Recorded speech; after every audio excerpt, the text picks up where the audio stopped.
নাজিৰাত ভাৰতৰ communist party Sivasagar জিলা পৰিষদৰ উদ্যোগত আৰু নাজিৰা মহকুমাৰ পৰিষদৰ সহযোগত নাজিৰাত ত্যাগবীৰ কমৰেড দ্ৰুপদে বৰগোহাঁইৰ ৫ম বাৰ্ষিক মৃত্যু দিৱস উদযাপন। বিজেপিয়ে দেশৰ গণতান্ত্ৰিক প্ৰমূল্যবোধ ধ্বংস কৰিছে, CPIৰ নেতা কনক গগৈৰ মন্তব্য। আজি বিশিষ্ট কমিউনিষ্ট নেতা তথা প্ৰাক্তন সাংসদ আৰু প্ৰাক্তন বিধায়ক ত্যাগবীৰ দ্ৰুপদ বৰগোহাঁইৰ ৫ম মৃত্যুবাৰ্ষিকী। ৫ম মৃত্যুবাৰ্ষিকী উপলক্ষে CPIৰ নাজিৰা মহকুমা কাৰ্যালয়ত এক শ্ৰদ্ধাঞ্জলি তথা মৃত্যু দিৱস উদযাপন কৰে। জ্যেষ্ঠ কমিউনিষ্ট নেতা কমৰেড ৰোহিত বৰাই দ্ৰুপদ বৰগোহাঁইৰ প্ৰতিচ্ছবিত মাল্যাৰ্পণ কৰি প্ৰয়াত নেতাজনলৈ প্ৰথমে শ্ৰদ্ধাঞ্জলি জ্ঞাপন কৰে। কমিউনিষ্ট পাৰ্টিৰ নাজিৰা মহকুমা পৰিষদৰ সম্পাদক যোগেন চেতিয়াই আধৰুৱা অনুষ্ঠানত CPIৰ জিলা সম্পাদক মণি বৰাগোহাঁয়ে উদ্দেশ্য ব্যাখ্যা দাঙি ধৰি কয় যে এগৰাকী মহান কমিউনিষ্ট নেতা দ্ৰুপদ বৰগোহাঁইক শ্ৰদ্ধা জনাই সোঁৱৰিবলৈ অহা সকলোকে কৃতজ্ঞতা জনায়। অনুষ্ঠানত অংশগ্ৰহণ কৰি CPIৰ ৰাজ্যিক সম্পাদক কনক গগৈয়ে দ্ৰুপদ বৰগোহাঁইৰ স্মৃতিচাৰণ কৰি কয়, দ্ৰুপদ বৰগোহাঁই আছিল এজন সৎ স্পষ্টবাদী আদৰ্শ ৰাজনীতিক। তেখেতে মূল্যবোধৰ ৰাজনীতি ৰক্ষা কৰিবলৈ চেষ্টা কৰিছিল, কিন্তু বেছিভাগেই আদৰ্শহীন নীতিহীন, যাৰ বাবে গোটেই ৰাজনৈতিক ক্ষেত্ৰখনেই কুলসিত হৈ পৰিছে।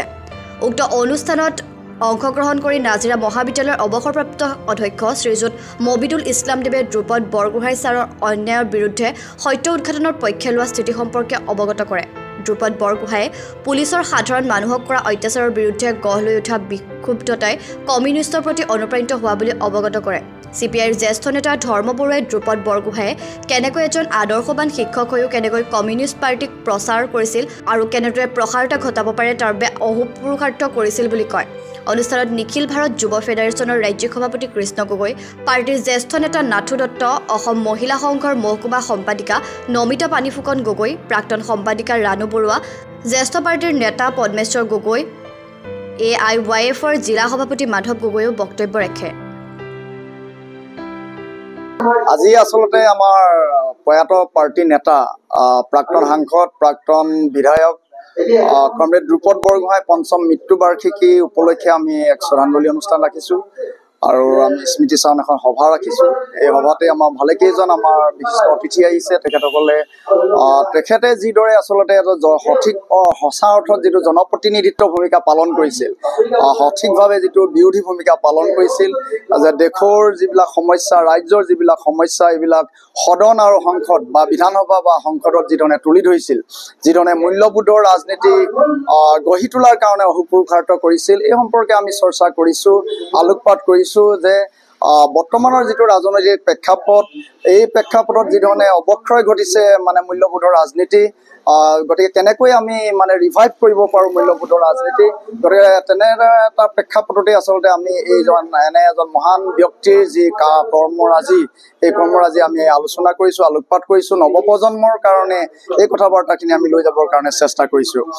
লগে লগে আমি ৰাইজক আহ্বান জনাইছোঁ যে অনাগত সময়ছোৱাত যি ধৰণৰ আমাৰ ৰাজনৈতিক যুঁজ আছে, এই ৰাজনৈতিক যুঁজত আমি কি ধৰণে আচলতে সঁচা অৰ্থত সামাজিক দায়বদ্ধতা পালন কৰা জনপ্ৰতিনিধি আমি নিৰ্বাচিত কৰিব লাগে, তাৰ কাৰণে আমি আহ্বান জনাইছোঁ সকলোকে।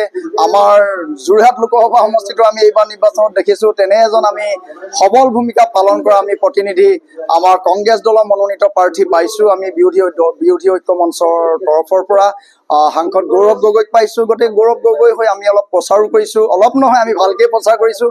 গৌৰৱ গগৈ আমি আচলতে জিকোৱা উচিত সকলোৱে।